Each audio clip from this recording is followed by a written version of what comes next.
UP Bihar में चलता तोरो खबर गे पगली। यूपी बिहार में चलता तोरो खबर गे पगली। तोरमा जनुआ है को आर जेहदी के लभार के पगली। तोरमा जनुआ है को आर जेहदी के लभार के पगली। बांधल रहो गमछी हरियर गे पगली। बांधल रहो गमछी हरियर गे पगली। तोरमा जनुआ है को आर जेहदी के लभार के पगली। तोरमा जनुआ है को आर जेहदी के लभार के पगली।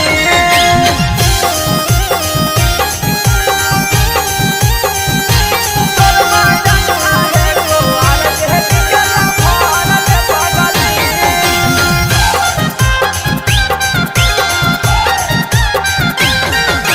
आगे दी हमारो सारा कारगे। तोरा दिलाई देव सोनवा के हार गे। हम सब हियो यार जेडी के फैन गे। फेरू से जलते सुने लाला टेन गे। फेरू से जलते सुने लाला टेन गे। आगे दी हमारो सारा कारगे। तोरा दिलाई देव सोनवा के हार गे। हम सब हियो यार जेडी के फैन गे। फेरू से जलते सुने लाला टेन गे। कुछ दिन करे तहूँ सवार गे पगली। कुछ दिन करे तहूँ सवार गे पगली। तोरमा जनुआ है को आर जेहदी के लभार के पगली।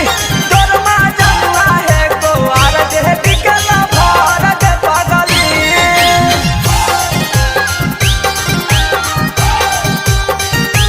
तोरमा जनुआ है को आर जेहदी के लभार के पगली।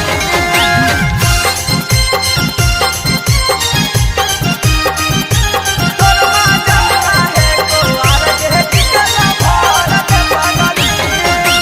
लालू बिना नहीं चलो बिहार गे। हमरा जैसन छौड़न हौसला चार गे। बाबू भैया से दी है जाके बोल गे।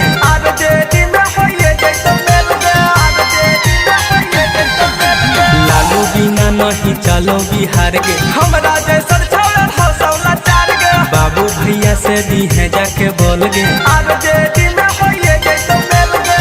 जैतो मेल गे। अमर जीत छोटू के कर कदर गे पगली।